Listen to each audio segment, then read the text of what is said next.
I struggled in school. I was the kid who spent most of the day chilling out with the janitor in the hallway, right? I was the kid in middle school who had such a hard time keeping his mouth shut that I grew up on a first-name basis with Shirley, the receptionist, in the principal's office. And I was the kid in high school who had such a hard time learning to read that I spent most of my high school days hiding in the bathroom to escape reading out loud with tears streaming down my face. I was diagnosed with dyslexia, or a language-based learning disability, in 4th grade.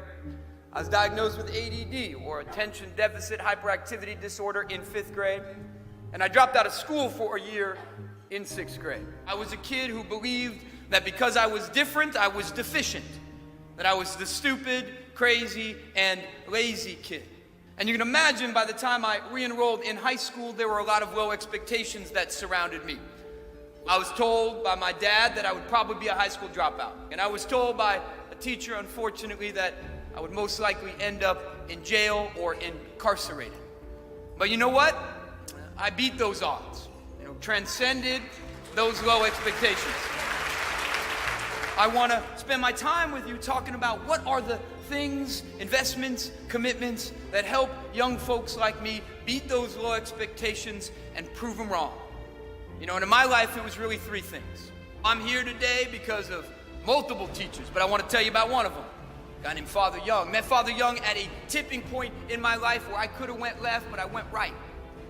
First college before Brown, Marymount University. Went there on soccer scholarship, thought I was a dumb jock, couldn't be anything but that. And on the first day on campus, the soccer coach made us go around to the different departments and listen to the presentations. And I went around and I didn't listen to anything until I got to the English department. And the chair of the department, Father Young, was up there talking about literature and learning like his head was on fire. And I was moved. So I went up to him afterwards and I said, Father Young, you moved me. I think I might want to be an English major here at LMU, but I don't know if I can do it.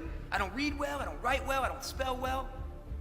And the guy looked right at me and said, I believe in you.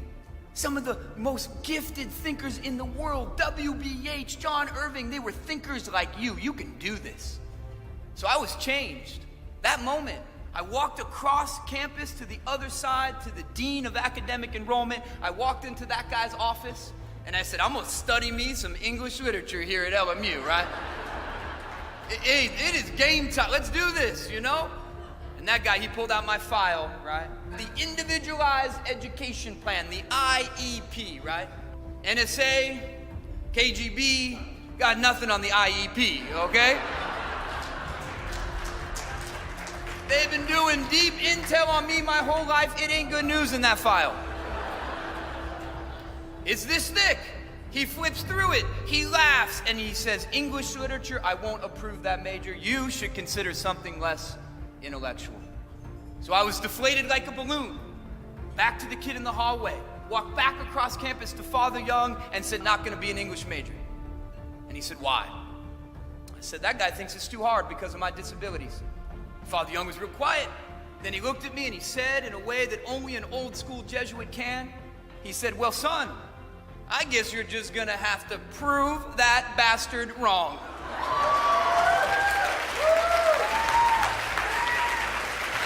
And the next day I enrolled in 4 English literature classes. And that guy who told me I should consider something less intellectual, let's just say that he has an autographed copy of both of my books on his desk right now, right? I was a kid who believed that because I was different, I was deficient. That I was the stupid, crazy, and lazy kid. But I've come to believe to my core that these things that we have labeled to be deficiencies or disorders aren't that. They are differences in the truest sense of the word. And the thing that really disables individuals is the way that those differences are treated by others. A foundation of my journey of change was a deep commitment to not just fixing kids' problems, but finding and celebrating and scaling their strengths. And if you listen to any journey of change by somebody like me who grew up in the hallway, it's all about finding that thing that they are good at. I want to spend my time celebrating the potential of those kids who learn and live differently. Every single human being has a strength, talent, or interest that you can find and you can build a life on. Find your strengths and compensate for your weaknesses.